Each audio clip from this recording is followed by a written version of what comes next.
चलिए देखते हैं इसका क्वेश्चन आंसर और लेखक परिचय। धरती कब तक घूमेगी? लेखक है इसके साबरदइया। लेखक कौन है? साबरदइया। राजस्थानी के प्रमुख कलाकार है, राजस्थानी के प्रमुख कलाकार। ये कहानी है राजस्थान के। 10 अक्टूबर 1948 को इनका जन्म हुआ था, स्थान बीकानेर। इनके कहानी में राजस्थानी समाज गहरे अर्थबोध एवं विविध छटाओं के साथ उपस्थित हुआ है। कहानी कब तक घूमेगी समकालीन भारतीय साहित्य सभार से संकलित है और इस कहानी का हिंदी अनुवाद स्वयं कहानीकार ने ही किया है, अर्थात साबरदइया ने ही किया है। अपने कहानी को हिंदी में भी लिख दिए और राजस्थानी भाषा में भी लिख दिए। चलिए लिख लीजिए। अब आते हैं क्वेश्चन के पास। सीता अपने ही घर में घुटन क्यों महसूस करती थी? सीता का घुटन करने का महसूस करने का कारण था, क्या कारण था बताइए? सीता अपने घर में घुटन महसूस इसलिए करती थी क्योंकि उसका घर परिवार का माहौल ठीक नहीं है। घर बेटे बहुए पोते पोतियों से भरा पड़ा है, लेकिन किसी में तालमेल नहीं है। परिवार की ऐसी स्थिति देखकर उसका मन भर जाता है। वो आंखें पोंछ कर आकाश की ओर देखने लगती है। उसे खाने को रोटी तो मिल जाता है, लेकिन माँ के प्रति जो बेटों का दायित्व होता है वो नहीं था। माँ के पास न तो कोई हाल चाल पूछने आता है और न ही कोई समस्या पूछने। घर में सभी लोग माँ को बोझ मानते हैं। इन्हीं सभी कारणों से सीता अपने को क्या महसूस करती है? घुटन महसूस करती है। ऑब्जेक्टिव घुटन क्यों महसूस करती है? क्योंकि उनको माँ जैसा कोई मानता ही नहीं है। सब कोई लगता है कि वो एकदम भिखारिन जैसी है, तो इसलिए सीता घुटन महसूस करती है। चलो लिख लो। नेक्स्ट, पाली बदलने पर बच्चे खुश होते थे और बच्चों के माता पिता ना खुश। इसका कारण क्या था? तो जब पाली बदलता तब बच्चे इस बात को लेकर खुश हो जाते थे कि उनके दादी माँ के साथ रहने को मिलेगा।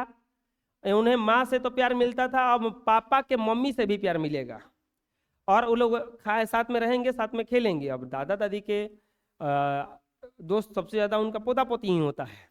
लेकिन बच्चों के माँ बाप इसलिए गिर गए थे, खुश नहीं थे, क्योंकि अब उन्हें लगता था कि लो अब बुढ़िया आ गई, अब तो 1 महीना हमको खिलाना पड़ेगा, देखभाल करना पड़ेगा, खर्च उठाना पड़ेगा। तो इसलिए बच्चे खुश हो जाते थे, उनके माँ बाप क्या हो जाते थे? दुखी हो जाते थे। चलिए लिख लीजिए। नेक्स्ट क्वेश्चन है कि इस समय उसकी आंखों के आगे न तो अंधेरा था और न ही धरती और आकाश के बीच घुटन महसूस हुई। सब प्रसंग व्याख्या करें। देखिए, प्रस्तुत पंक्तियां साबरदइया द्वारा लिखित कहानी धरती कब तक घूमी से ली गई है। इसमें कहानीकार ने 3 बेटों की एक मां की मनोदशा का मार्मिक चित्रण किया है। घर बेटे बहुए पोते पोतियों धन संपत्ति से भरा हुआ है, लेकिन पति के मरते ही सीता दूध की मक्खी बन जाती है। तीनों बेटे बारी बारी से माँ को खाना तो दे देते हैं, लेकिन सभी उन्हें उपेक्षा और घृणा की दृष्टि से देखते हैं। परिवार की ऐसी स्थिति देखकर माँ का हृदय अंदर ही अंदर रोता रहता है। बेटों द्वारा बांधे गए पारी में माँ 5 वर्षों तक चक्कर लगाती है, लेकिन तीनों बेटों का मन इस पर भी नहीं भरता है। वे माँ को 50-50 रुपया महीना देने का स्वयं निर्णय कर लेते हैं। इस पर माँ का स्वाभिमान जग उठता है और उसने अपने बेटे से मजदूरी की तरह पैसे लेने की अपेक्षा नौकरी करना बेहतर समझी, क्योंकि उसे न तो वहां अपमानित होना पड़ेगा और न ताना सुनना पड़ेगा, और दूसरे के घर परिश्रम के अनुकूल अपनी इच्छा प्रकट करने का मौका मिलेगा। वहां स्वतंत्रता की खुली हवा होगी। यह सोचकर रात में सीता अपना घर छोड़कर निकल गई। उस समय उसके आंखों के आगे न तो अंधेरा था, न ही धरती और आकाश के बीच उसे घुटन महसूस हुई। सीता को इस कारण से महसूस नहीं हो क्योंकि वो समझ गई थी कि यहाँ पर रहना हमारा ठीक नहीं है। चलिए लिख लीजिए ये, और इसको लिख लीजिए आप। नेक्स्ट, सीता का चरित्र चित्रण करें। सीता बताइए स्वाभिमानी है कि नहीं है? बिल्कुल स्वाभिमानी है। नहीं स्वाभिमानी रहती तो कहती को 50 रुपये मिलो ना, 150 चलो कर 50 रुपये बचाई भमौरी, 100 रुपये में खाना खा ले। ऐसा नहीं थी वो।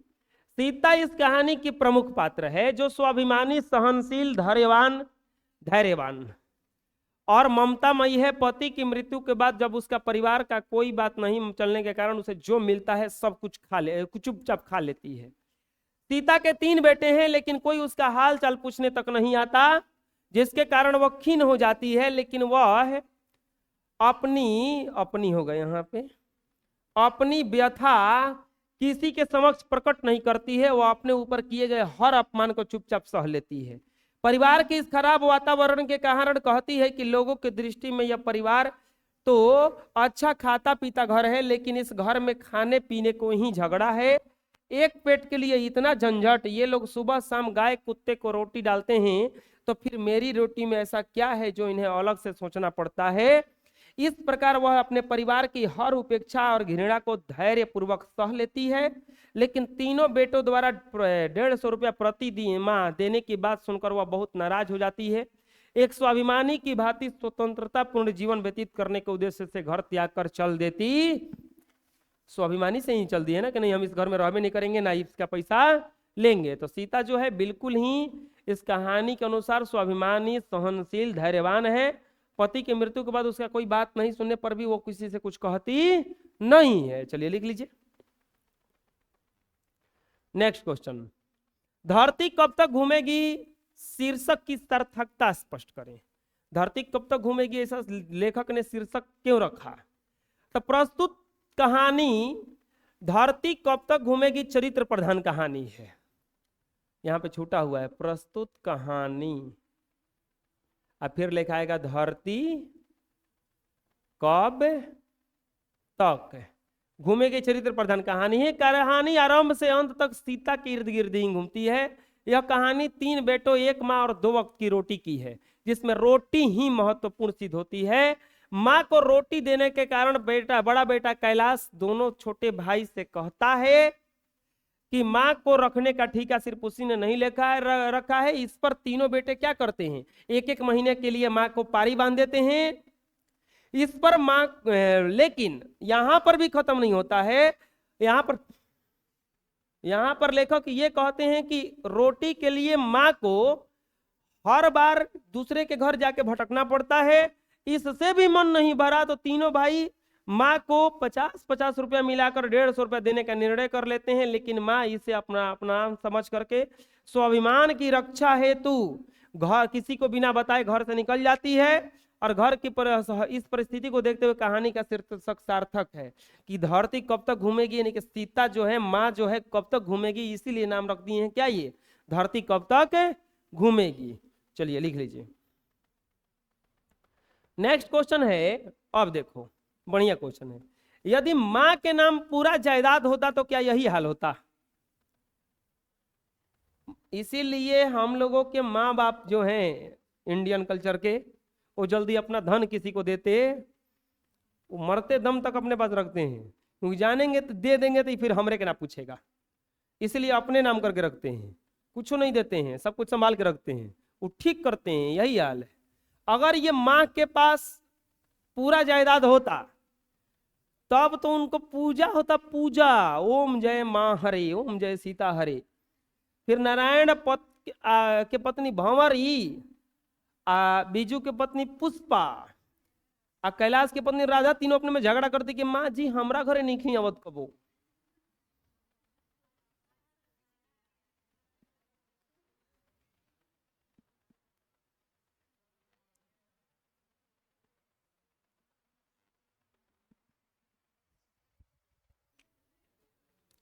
माँ के नाम अगर पूरा जायदाद होता तो यह हाल नहीं होता। सब लोग अपने माँ को रखने का प्रयास करते कि ना जी माँ जी हमरे घरे रहेंगी तो माँ जी हमरे घरे रहेंगी। होता कि नहीं होता ऐसा, क्योंकि जो जितना सेवा करता तो उनको लालच रहता कि उतना ही हमको धन ज्यादा मिलेगा। चलिए लिख लीजिए नेक्स्ट क्वेश्चन। सीता क्या सोचकर घर से निकल पड़ी कि जब तीनों बेटों ने माँ को 50-50 रुपए मिला करके हर महीने देने का निर्णय दिया, तब माँ का हृदय कांप उठता है। वो सोचने लगती है कि मैं इनके घर कौन सा मुफ्त का खाती हूँ, इनके बच्चों का देखभाल करती हूँ, तब ना तो ये जो मजदूरी दे रहे हैं मुझे, ये देखभाल करने का दे रहे हैं, तो जब मुझे मजदूरी लेना था कहीं और ले लूंगी और जाके रह लूंगी। इसी यही सोच करके वो घर से निकल पड़ी। चलिए लिख लीजिए नेक्स्ट। माँ हर माँ इधर उधर ढुलकते रहे, इसके लिए कैलाश ने कौन सा उपाय ढूंढा। कैलाश यही उपाय ढूंढा था, तो अपने से भी लिख सकते हैं कि माँ के लिए 50-50 रुपया निकाल देंगे हम लोग, सब लोग 150 रुपया में, और 150 रुपया में अपना खा पी लेंगी, हर माह दे दिया जाएगा, इतने पैसों से खर्च उठा लेंगे। माँ जब सुने तो ये इसके आंखों के सामने अंधेरा छा गया, उनका मन रोने को आया ले, और उनके उनके अंदर आंसुओं का भंडार हो गया। और वो अपने द्वारा 50-50 रुपया देने के निर्णय को स्वाभिमान के विरुद्ध समझा, और बेटों से मजदूर की तरह पैसे लेने से घर छोड़ना बेहतर समझा, और अगले दिन वह अंधेरे में घर से निकल गई। यही ना हुआ था? चलिए लिख लीजिए। नेक्स्ट, सीता के कितने बेटे हैं और उन बेटों के नाम क्या है? सीता के बेटों ने अपनी विधवा मां के निर्वाह के लिए कौन सा निर्णय लिया? सीता के 3 बेटे, नाम है कैलाश, नारायण और निर्वाह के लिए मां का उपाय निकाला कि 50-50 रुपया हर महीना हम लोग दे देंगे, तो वो लोग अपना खाना खा लेंगे। समझ में आ जाएगा? चलिए लिख लीजिए। नेक्स्ट, मां सीता कहानी किस खेल से मिलती जुलती है? सीता की जो कहानी है किस खेल से मिलती जुलती है? तो सीता अपनी स्थिति को किससे तुलना करती है? तो सीता की स्थिति माई माई रोटी दे वाला खेल से मिलती जुलती है। बच्चे में से एक जना भिखारी बनकर बारी बारी से दूसरे के पास जाकर के एक ही बात कहता है, माई माई रोटी दे, तो उत्तर मिलता है कि यह घर जड़ दूसरे के घर जा। तो सीता की भी यही स्थिति है। उसे भी अपने चारों बेटों के घर, चारों नहीं, तीनों बेटों के घर बारी बारी से घूमना पड़ता है। चलिए लिख लीजिए।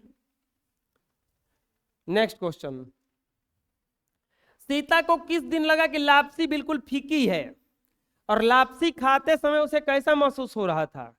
तो यह बात उस समय की है जब सीता के बेटों ने सीता को बारी बारी से 1-1 महीना रहने के लिए घर में खाने के लिए पारी बांध दिया, और सीता कैलाश के हिस्से में थी। नरसिंह वाले दिन उसे लापसी खाते हुए लगा कि बिल्कुल फीकी है, नरसिंह जी दिन वाले ना, और लग रहा था कि कौर उसके गले में अटक रहा था। अतः परिवार में जब प्रेम ना हो तो खाना खाने में अच्छा नहीं लगता है। अरे अच्छा प्रेम हो ना तो कृष्ण जी विदुर के घर साग रोटी भी खा सकते हैं, और राम सवरी का जूठा बेर भी खा सकते हैं। प्रेम ना हो तो 56 को भोग बना था उस दिन दुर्योधन के घर जब कृष्ण जी गए थे, लेकिन विदुर जी के घर जाकर रहे थे, साग रोटी खाए थे उनके घरे। और विदुर जी के घरे वो कहानी है कि केला खिला रहे थे विदुर जी उनको, तो केलवा फेंक दे रहे थे, छिलकवा दे रहे थे उनको, और छिलकवा बिना कुछ सोचे हुए खा जा रहे थे। तो प्रेम से कुछ खिलाओगे तो कहा नहीं खाया जाएगा आदमी। वो मीरा जहर पी गई थी और कुछ नहीं हुआ था उनको। चलिए लिख लीजिए। दीर्घ उत्तरीय प्रश्न और अंतिम प्रश्न और वर्णिका का अंतिम प्रश्न, धरती कब तक घूमेगी कहानी का सारांश प्रस्तुत करें। चलिए सारांश आप लोग लिख लीजिएगा, हम ऐसे ही बता देते हैं। सारांश में क्या था कि सीता थी, सीता के 3 बेटे। शुरू में सीता अपने बड़े बेटे के हिस्से में रहती हैं, कुछ दिन के बाद वो भी खिसिया जाता है, तो फिर 1-1 महीने का पारी बांध दिया जाता है। अब फिर उससे भी मन नहीं भरता है तो 50-50 रुपए देने का निर्णय किया जाता है। तब सीता अपने घर से निकल पड़ती हैं। यही सब है। सारांश पढ़ के निकाल के पढ़ लीजिएगा पूरा। चलिए इतना लिख लीजिए पहले, अब इसको लिख लीजिए। हाँ थोड़ा बड़ा कर देते हैं, अब इसको लिख लीजिए। और इस तरह से वर्णिका पूरा तरह से खत्म हो गया। आप लोग पढ़ लीजिएगा बढ़िया से इसको। ठीक, कल से